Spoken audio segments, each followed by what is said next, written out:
Good morning बच्चों। Shri Krishna Bihari inter college के YouTube channel पर मैं राम प्रसाद आप सभी का हार्दिक स्वागत करता हूं।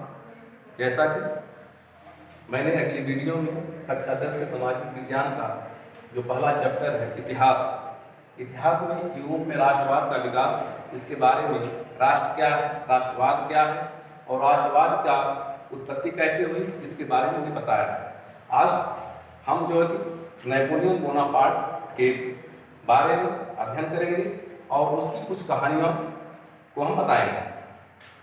तो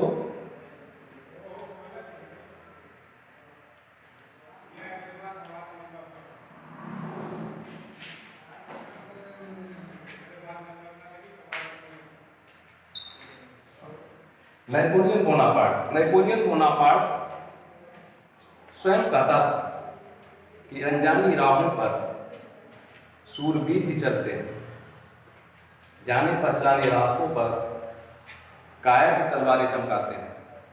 और वह कहता था कि यदि 100 शेरों का सेनापति एक कुत्ते को बना दिया जाए तो वह अपने जीवन में कोई महारत हासिल कर नहीं सकता।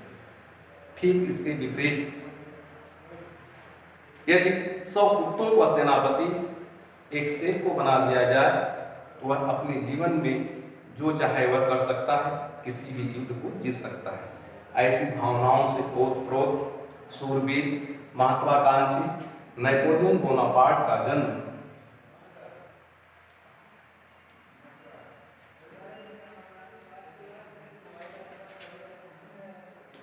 नेपोलियन बोनापार्ट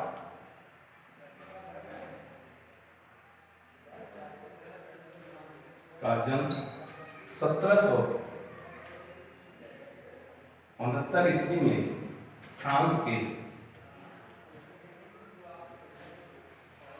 कोर्सिका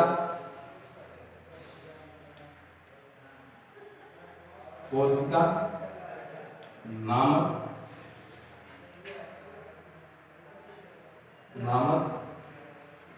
नगर में हुआ था। इसके पिता का नाम कार्लो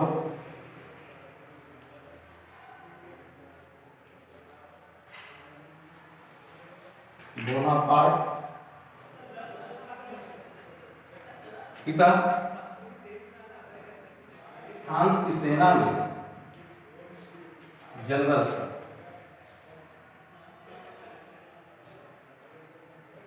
पिता फ्रांस की सेना में जनरल थे।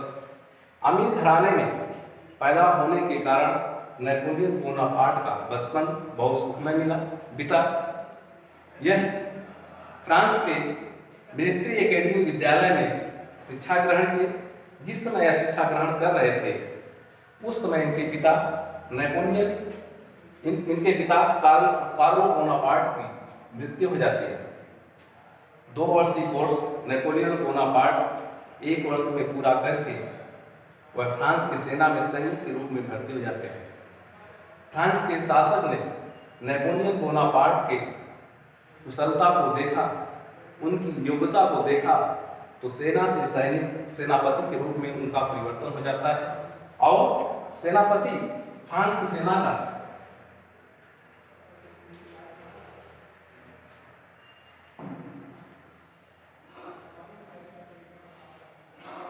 सेनापति नेपोलियन बोनापार्ट बन जाता है।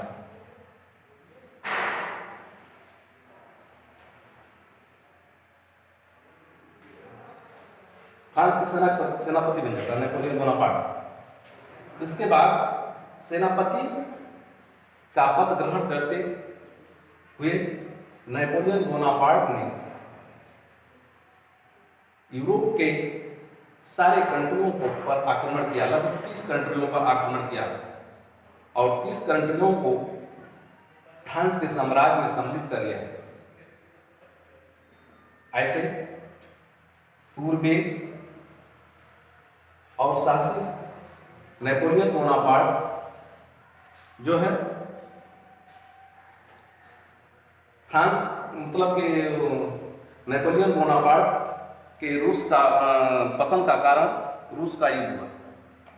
रूस पर वह अपनी 5.5 लाख सेनाओं को लेकर के आक्रमण करता है, आक्रमण करने की तैयारी करता है। और जब वह तैयारी करता है उसमें बहुत कड़ाके की सर्दी पड़ी रहती है और सर्दी के कारण रास्ते में कुछ उसके सैनिक मारे जाते हैं। वह किसी तरह से रसिया पहुंचता है। सन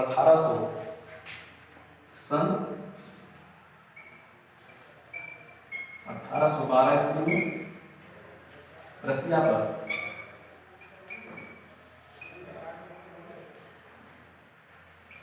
आक्रमण करते हैं।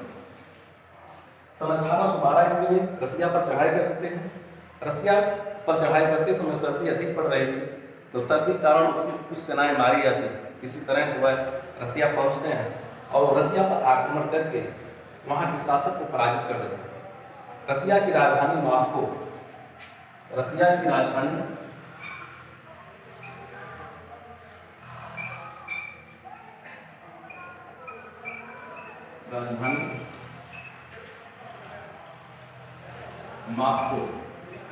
मॉस्को की तरफ, रसिया की राजधानी मॉस्को की तरफ नेपोलियन बोनापार्ट कूच करता है, क्योंकि खाने पीने की सारी सामग्री मॉस्को के गोडाउन में रखी गई थी। जब वह मॉस्को पहुंचता है तो देखता है कि उस गोदाम में आग लग गई है और उसकी लपटें आकाश को छू रही है। नेपोलियन बोनापार्ट बहुत निराश होता है और उसे कुछ खाने पीने की जब सामग्री नहीं मिलती है तो वह फ्रांस वापस आने की योजना बनाता है, लेकिन उसकी सेनाएं फ्रांस आने से इनकार कर देती हैं, क्योंकि उस समय बहुत तेजी से सर्दी पड़ती है और सर्दी के समाप्त होने तक वहाँ पर इंतजार करना पड़ता है। कहने का मतलब कि जब नेपोलियन बोनापार्ट 1812 ईस्वी में रसिया पर आक्रमण किया तो उस समय उसके पास 5.5 लाख सेनाएं थीं। जब सर्दी समाप्त होने के बाद जब वह फ्रांस आया तो उसके पास सिर्फ 1 ही लाख सेनाएं थी। नेपोलियन बोनापार्ट का सैनिक रूप से बहुत नुकसान हुआ और वह बहुत कमजोर हो गया। ऐसी स्थितियों में इसके जो विरोधी देश थे जिन पर नेपोलियन बोनापार्ट आक्रमण करके अपने साम्राज्य मिलाया था, इटली, जर्मनी, साइबेरिया, ऑस्ट्रिया, सभी देशों के राष्ट्रनायक मिल करके इसे वाटरलू के युद्ध में सन 1815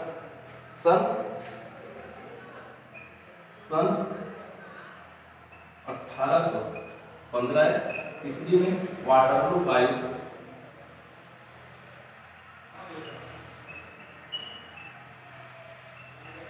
वाटरलू का युद्ध 1815 में वाटरलू के युद्ध में इसे परास्त कर देते हैं। कहा जाता है कि वाटरलू के युद्ध में इसकी जो पत्नी थी मेरी ल्यूइसा, ऑस्ट्रिया की जो राजकुमारी थी, वह अपने पिता के षड्यंत्र के द्वारा नेपोलियन बोनापार्ट को वाटरलू के युद्ध में पराजित करवाती है और इसे कैद कर लिया जाता है। कैद करने के बाद इंग्लैंड के सेंट हेलेना द्वीप में इसे कैद कर लिया जाता है। लगभग 7 वर्षों बाद 1821 ईस्वी में नेपोलियन बोनापार्ट की मृत्यु हो जाती है।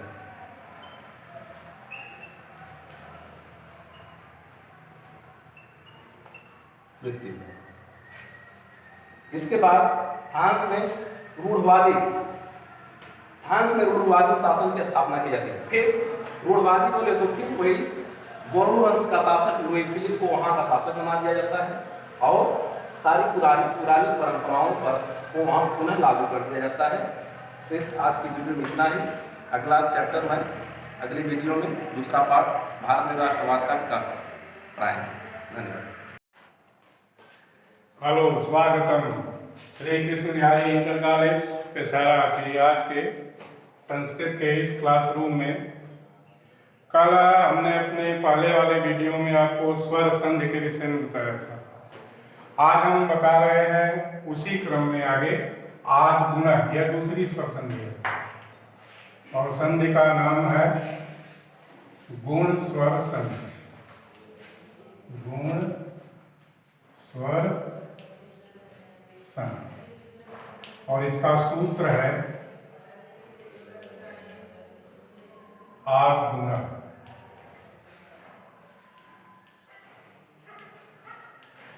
आगुणक का अर्थ है यदि अ या आ के बाद,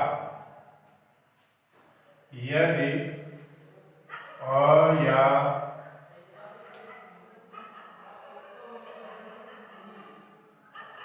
आ के बाद एक प्रत्याहारगत वर्ण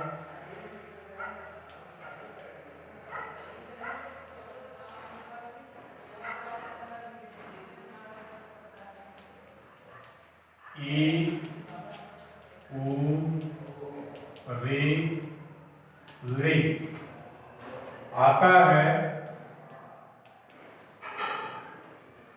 तो ई के स्थान पर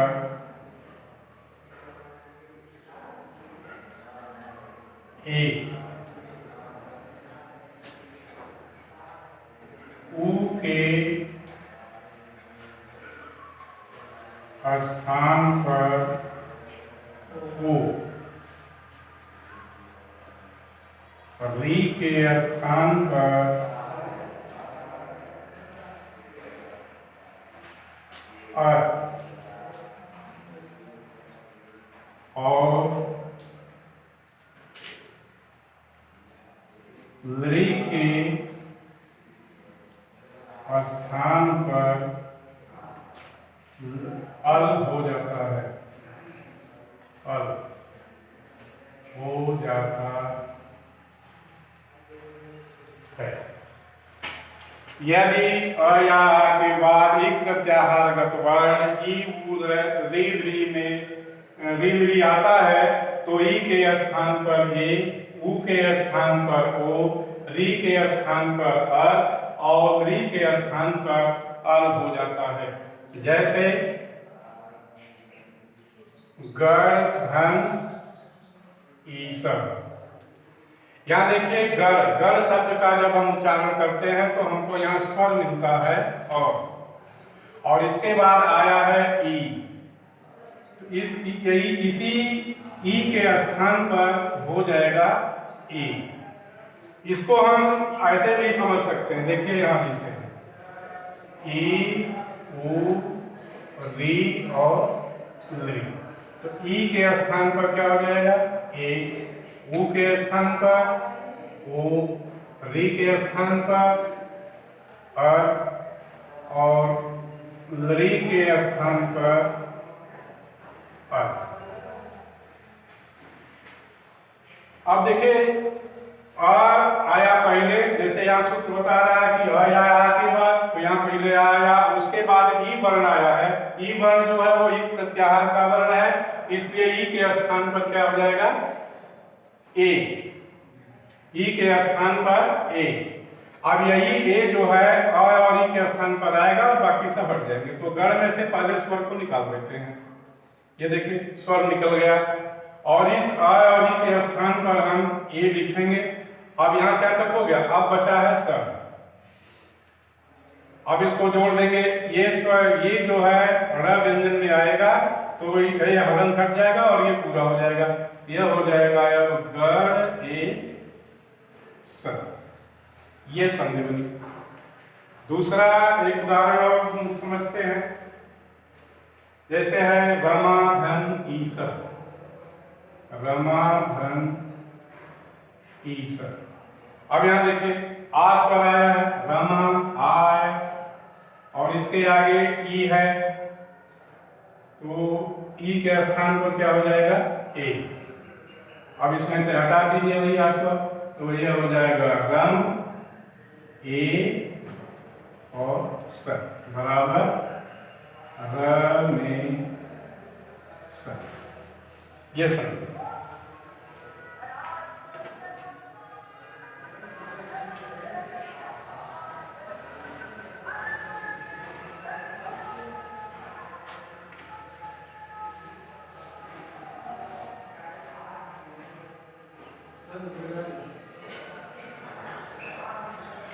अगली संधि है यण स्वर संधि।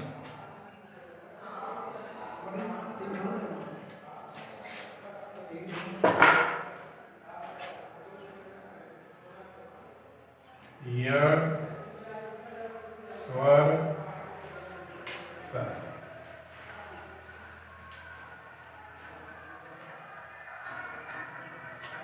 यह यण स्वर संधि है और इसका सूत्र है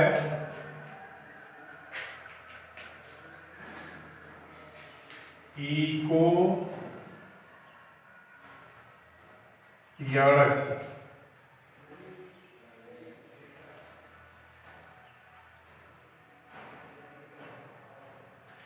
इको यणक का अर्थ है कि इक प्रत्याहारगत वर्ण, इक प्रत्याहारगत वर्ण, ई ऊ री और ली बदल जाता है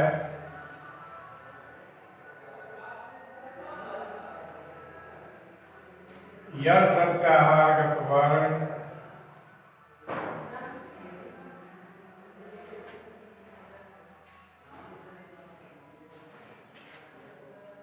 य व र ल। इको यणक सूत्र का यही अर्थ है कि इक प्रत्याहारगत वर्ण ई ऊ री री क्रमशः यह प्रत्याहारगत वर्ण य व र ल में बदल जाता है। जैसे अब इसको यहां हम समझ लेते हैं को डायग्राम से। इक मतलब ई ऊ री और ली कन्वर्ट हो जाता है यण। यण का मतलब ई के स्थान पर य, ऊ के स्थान पर व, री के स्थान पर र और ली के स्थान पर ल। ये डायग्राम है। अब हम उदाहरण से इसको समझते हैं। जैसे एक उदाहरण है प्रति धन एक। अब सूत्र के अनुसार यही है कि एक प्रत्याहारगत वर्ण ई ऊ री ली, तो यहां देखिए ई आया है। प्रति का जब हम उच्चारण करते हैं तो हमको ई मिलता है, तो यहां ई मिला, तो इसी ई के स्थान पर क्या हो जाएगा य, इसी के स्थान पर यह हो जाएगा। बाकी सब इधर रहेगा ई प्लस के बाद में कोई परिवर्तन नहीं होगा। तो इसमें से निकाल देते हैं। देखिए यह हो जाएगा प्रत य और एक। अब इसको जोड़ देंगे, तो जोड़ने पर देखिए ये आधा तक है, क्योंकि यहाँ स्वर नहीं है तो आधे तक को हम ऐसे भी लिख सकते हैं। फिर ये है यहाँ देखिए हलंत लगा है, लेकिन जब ये स्वर इसमें आएगा तो ये हलंत हट जाएगा और ये मात्रा में बदल जाएगा। यह हो जाएगा प्रत्येक। दूसरा उदाहरण समझते हैं। शोधन आगतम।